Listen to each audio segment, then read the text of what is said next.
Welcome to Freaky Fauna Friday, where every Friday we take a little time and explore some of the freaks of nature from around the planet we cherish so deeply. So please, jump aboard and let's explore the wilds together.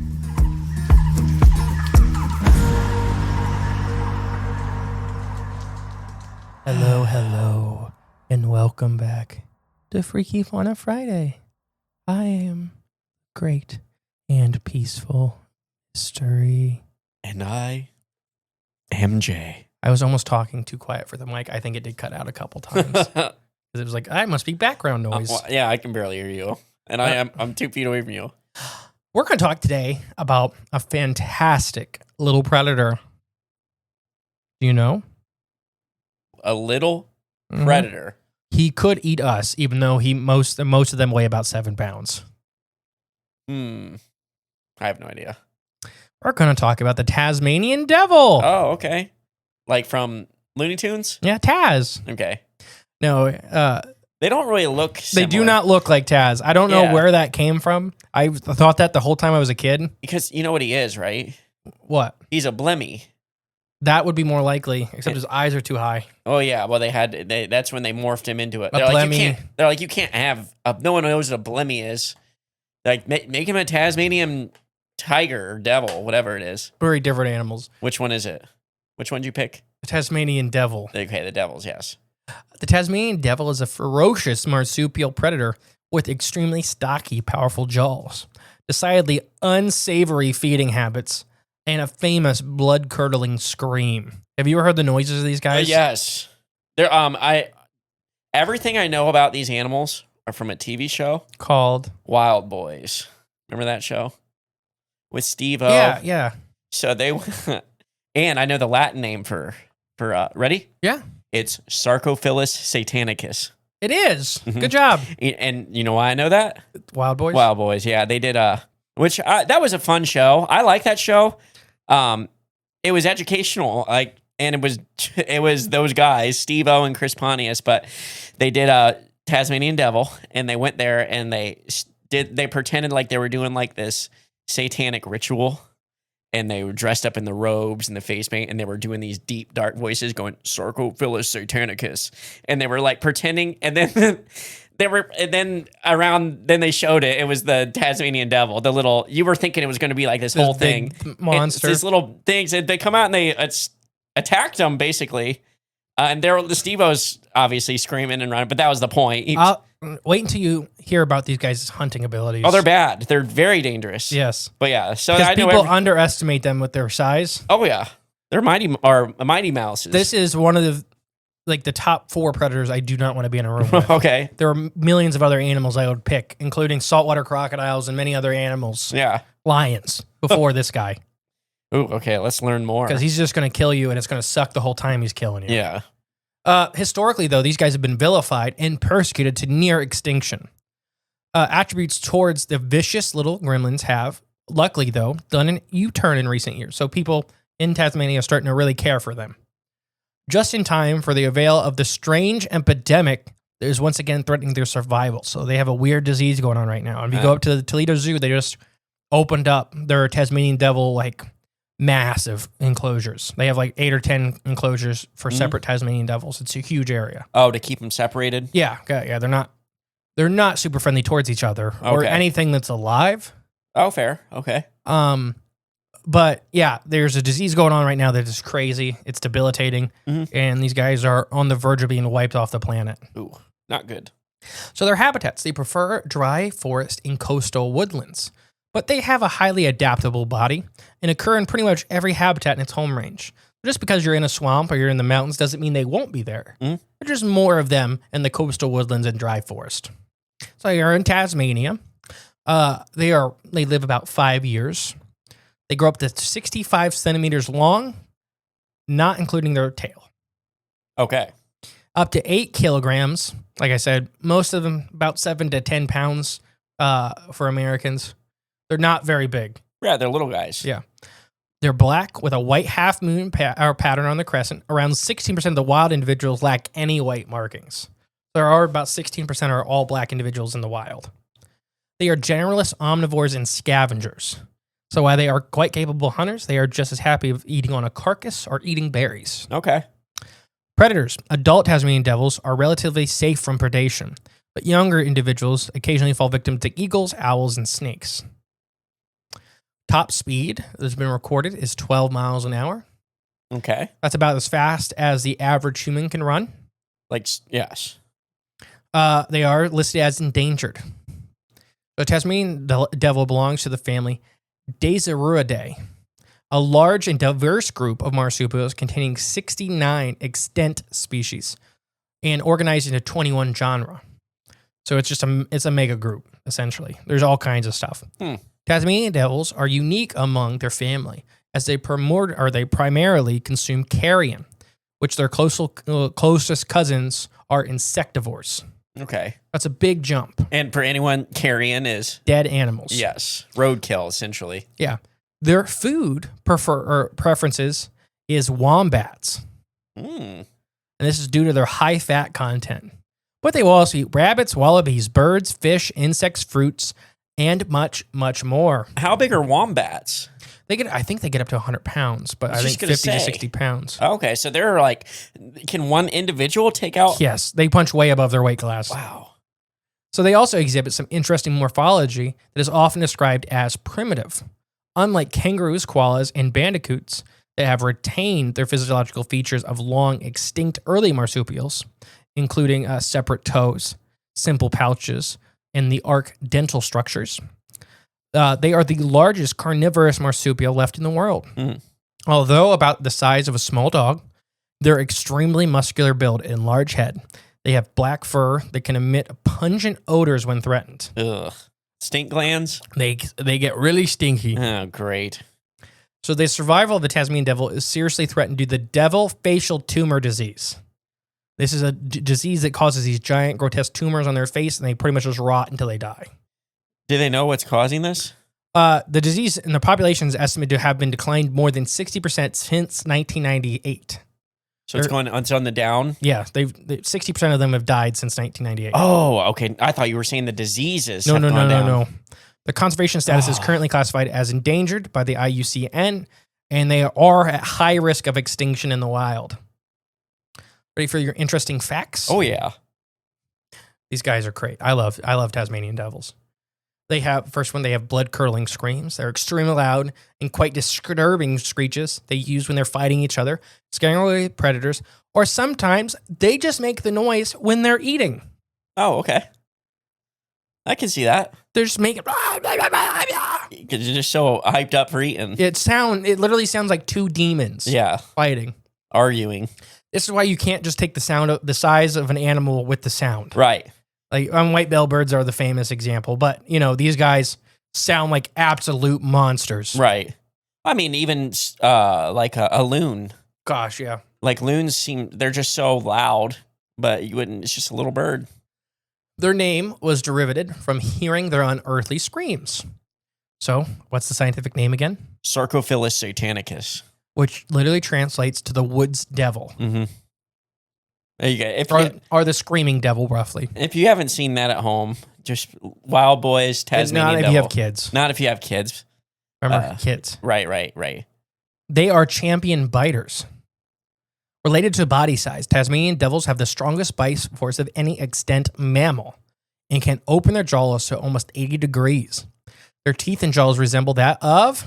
I don't know. Hyenas. Oh, okay, fair. Not closely related, but they actually fill similar niches in their environments. Their monstrous bite power helps them tackle extremely large prey, which allows them to crush bones, which comprise a significant portion of their diet. These guys love just crushing up bones and eating them. Like a cave goat. But we'll talk about how they hunt, and it's kind of horrible if you're the prey animal. Okay. They pack a serious punch for their size is the next one. Their forelimbs of the Tasmanian devils are extremely strong and tipped with razor-sharp claws. Their upper hands, when gripping their large prey, digging or fighting for, females, along with their elongated heads and necks, their front-heavy musculature is thought to contribute to their unusual shuffling gait. They walk kind of weird because, their center of body mass is, right at their shoulders. Oh, okay, gotcha. Now... this is a pretty ferocious carnivore. They eat pretty much everything. So fact number 5 is they can turn into cannibals. Ooh, eating each other. Cannibalism is rare among mammals, but adult Tasmanian devils are known to kill and eat juveniles of their own species as a food source. Sometimes their own related kin.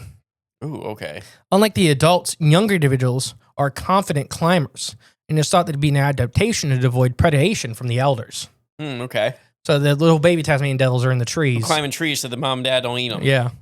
And it may not be directly mom and dad, but older siblings and stuff like that, previous generations, related species or related individuals. Next fact, they are very capable swimmers. Tasmanian devils are frequently observed swimming across rivers up to 50 meters across. They are unbothered by cold water and will happily cross frigid glacial streams in search of food in favorable territory. They do not care if it's cold or warm. Yeah, it doesn't bother them. Their choice of habitat is more preference than necessity, is the next fact. Okay. Tasmanian devils are extremely highly adaptable animals. They thrive wherever they can find food. Generally, as a species, they prefer the dry and coastal forest. But individuals have been seen in every habitat, including inside towns in Tasmania. Ooh, that's not good. And they just take whatever niche. It's all about preference as an individual. Okay. So siblings have even seemed to prefer vastly different habitats. It's just, the variety, or I don't know, what they like to eat, where they like to sleep. Exactly. Specifically to that individual. Yeah. Tasmanian devils are excellent at keeping cool. Unlike many other close related species, Tasmanian devils have really effective thermoregulatory adaptations. They are able to sweat, and they can remain active throughout the day without overheating. This is a huge adaptation from their closest cousins. That a lot of these animals have to give up during the day and the hottest part of the day and wait it out.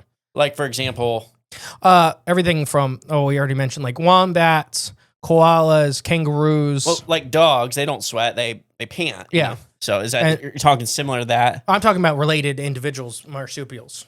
Oh, marsupials, gotcha. Yeah. So what other mammals besides us, obviously, or is it a big list that sweat and don't sweat? Is it? Both are a very big list. So it's pretty. It hops around a lot. Okay. Cats and dogs don't sweat. Correct. So that's why you see big cats and dog packs or wolf packs don't really hunt during the heat of the day. Okay. They don't mess with it. They prefer night. Right. Yeah. Yeah. They're able to detect a carcass up to 1 kilometer away. They have a remarkable sense of smell, and they are excellent scavengers. They play an important role in the ecosystem as cleaners, and they are considered a keystone species in Tasmania.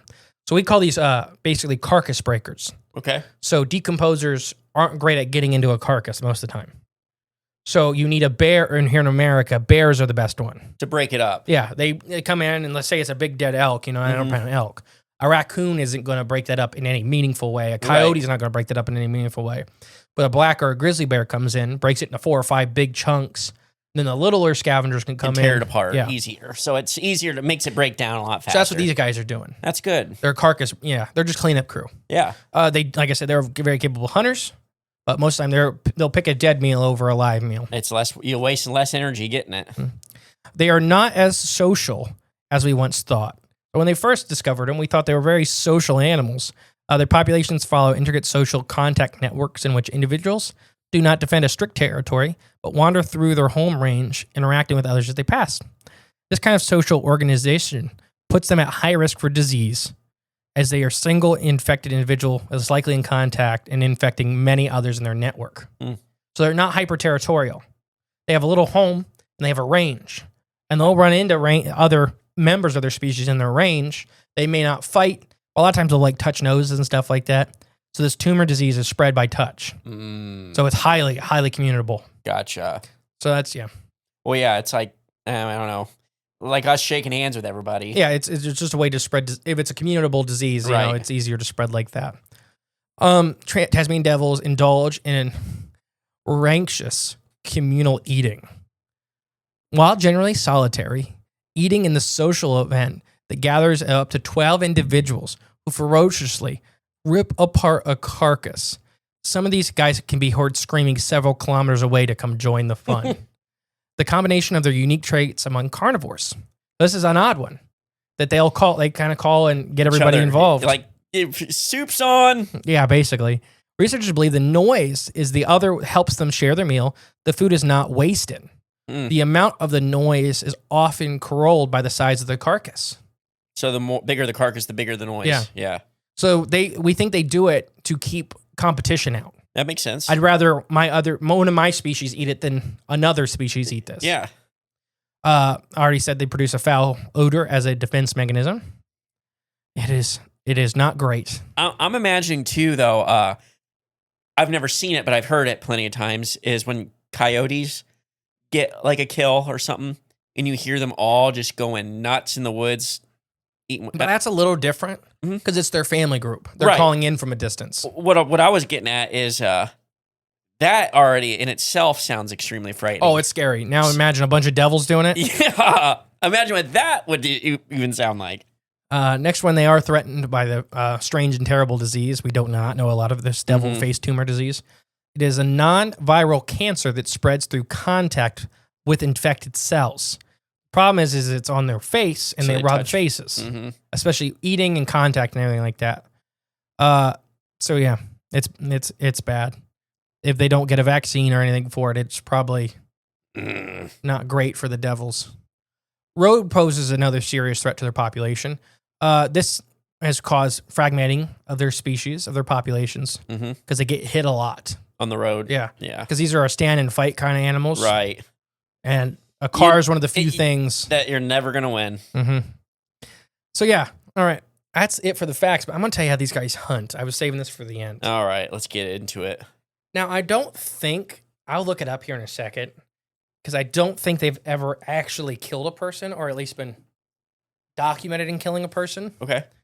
But I want to make it very clear that these guys are Capable. quite capable of it, Okay. because they've been witness hunting kangaroos and wallabies. Okay. Which are big. Yeah. Well, kangaroos are. So how do you think a 9-pound animal kills a 150-pound kangaroo? Well, I'd have to imagine somehow it guts it. It'd have to. Or do they like bore a hole in you and climb inside? That is closer. Because something small. The only way they can kill you is either getting something vital right off the rip, or I guess just eating you from the inside out. So yeah, I looked it up just to make sure. There appears to be no documented deaths caused by Tasmanian devils. Okay. But there's been plenty of attacks. But I'm going to say the attacks are mostly people's faults. So what do they do? What's their They hunting? get weight. Oh yeah. So they're hunting. So Yes. for big mammals like wombats and everything like that, they really, really like biting right through the tendons on the back legs. Oh, okay.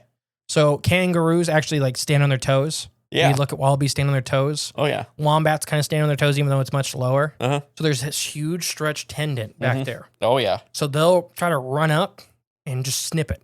Like with their teeth. Yeah. Yeah. And then they're paralyzed, basically. It's And then very hard to walk. Then they start eating you while Alive. you're alive. Yeah. That's horrible. Now, why that's never happened to a human, as far as we have documentation, how many missing people a year in Tasmania? Gosh, I don't know. And whether it's they die of a heart attack and the devils find them, their body, Yeah. I'd imagine it's like hyenas or pigs getting a hold of you. There's probably, especially these guys like eating bones. Oh, there ain't nothing left. There's not a lot there. No. But yeah. This is probably worse than pigs. Tasmanian devils. Yeah. These guys actually like eating bones. You forgot the one last freaky fun fact. Oh gosh, what'd you just make up? Well, we both seen it, witnessed it. They can spin really fast into a tornado and just... I said that at the beginning. Oh, shoot. You missed it. Maybe I just missed it. Overlooked it. Yeah. I don't know where that comes from. What? The tornado thing. It's just him causing destruction, I guess. That's what I'm saying. I just don't know, like, what... I don't know what the original guy that made Taz the Tasmanian devil, what he seen and what he made. I think the character more so personifies what the devil actually is. Yeah. It just having the devil... Because their cousin, the Bandicoot, which Crash Bandicoot, he spins around in a tornado too. Yeah.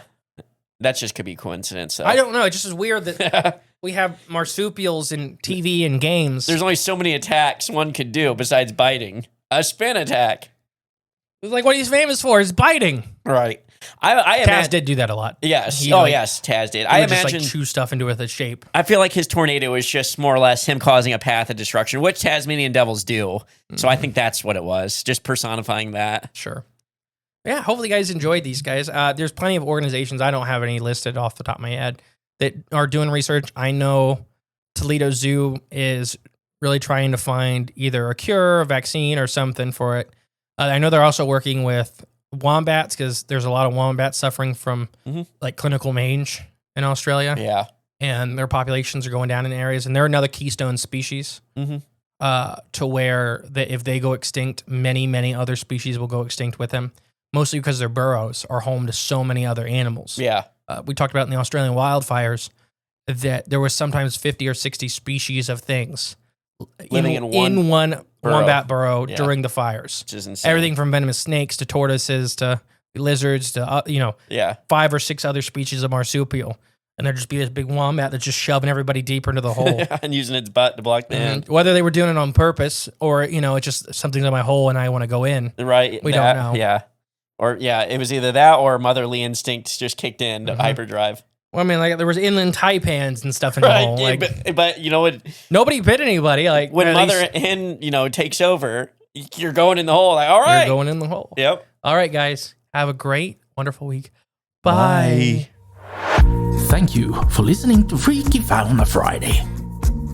If you want to help the podcast grow, remember to share and give it a 5-star review.